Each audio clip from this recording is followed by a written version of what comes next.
안녕하세요. 이번 시간에는 응급처치에 대해 알아보도록 하겠습니다. 먼저 응급처치의 개요입니다. 산업재해뿐만 아니라 홍수, 화산, 지진 등을 포함한 자연재해는 우리에게 심각한 피해를 줄 수 있습니다. 이는 개인, 가족, 지역사회에 막대한 손실을 끼치는데요. 특히 신체적인 부상 그리고 사망뿐만 아니라 심리적으로도 심각한 상황에 처할 수 있게 합니다. 문제는 이런 재해나 응급상황은 언제 어디서 나타날지 예측하기 어려운데요. 또한 실신이나 화상, 넘어짐 등 다양한 형태로 나타나고 있습니다. 그리고 우리나라의 3대 사망 원인으로는 암, 심장질환, 그리고 뇌혈관 질환이 있는데요. 식습관의 서구화 그리고 인구의 고령화에 따라 급성 심정지로 인한 사망자가 증가하는 추세입니다. 그리고 이러한 급성 심정지 환자 중 9%만이 생존을 하고 있고, 또한 이렇게 남은 생존자 환자들 중에서 절반 이상이 뇌 손상으로 인한 장애를 겪고 있습니다. 문제는 이분들이 심폐소생술을 시행된다면 소생률이 약 2배에서 3배 증가하게 되는데요.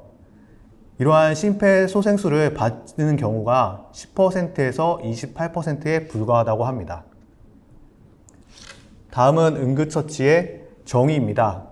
응급처치란 위급한 상황으로부터 자신을 지키고 뜻하지 않는 사고가 발생했을 때 전문적인 의료 서비스를 받기 전까지 적절한 조치와 보호를 통해 고통을 덜어주고 생명을 구할 수 있게 하는 처치를 말합니다. 그리고 이 응급처치의 목적으로는 응급 환자의 생명을 구하고 또한 통증을 감소시키면서 이로 인해서 응급 환자가 가치 있는 삶을 영위할 수 있도록 회복을 도와주는데요.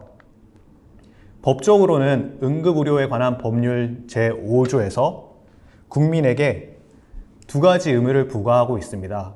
첫 번째는 신고 의무입니다. 응급 환자를 발견했을 때 119 등 응급의료기관에 신고를 하셔야 되고요.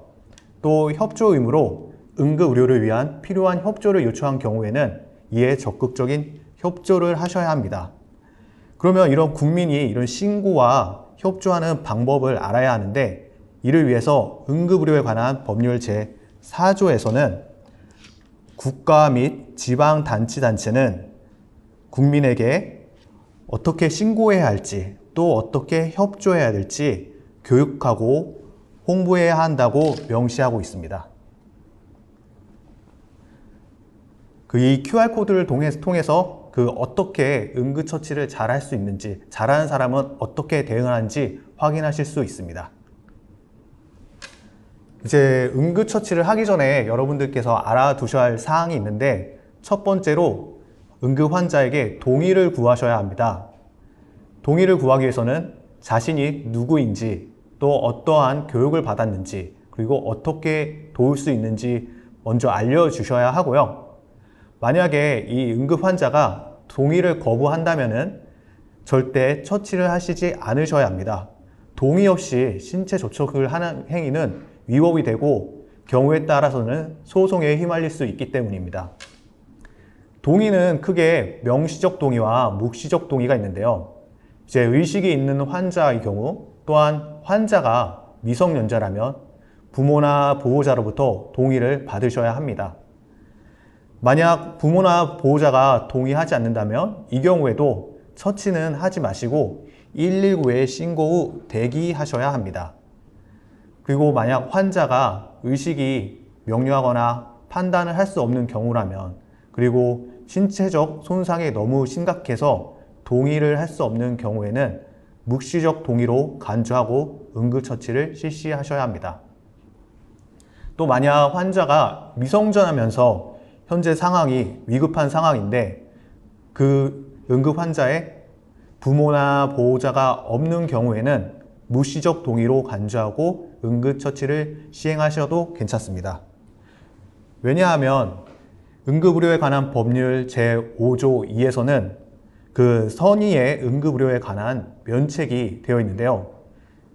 여러분들께서 의료 응급 종사자가 아니라 하더라도 이제 선의의 마음으로 가지고 그 생명이 위급한 상황에 대해서 행동을 했을 때, 또한 보상을 바라지 않고 행동을 했을 때, 올바른 신념에 따라 행동했을 때, 그리고 악의에 찬 행위 또는 지나친 과실을 범하지 않았을 때는 그 재산상의 손해나 사상에 대해서 민사적 책임 그리고 형사적 책임을 지지 않기 때문입니다. 다음으로 여러분들이 응급처치하기 전에 알아두셔야 할 사항으로는 감염인데요. 이 응급환자가 출혈이 있는 경우에는 여러분들께서는 반드시 그 포켓 마스크나 휴대용 마스크 그리고 위생 장갑을 활용해서 응급처치를 하시는 게 좋습니다. 그렇지 않으면은 혈액이나 체액, 분비물에 의해서 여러분들의 안전이 위험하게 되고요. 또한 응급처치 이후에는 반드시 손을 씻어 주셔야 합니다. 이때는 꼼꼼하게 올바르게 씻어 주셔야 합니다. 이러한 행위를 하는 것은 응급처치함에 있어서 가장 중요한 것은 응급환자의 그 안전보다도 여러분들의 안전을 확보하는 게 우선이기 때문입니다.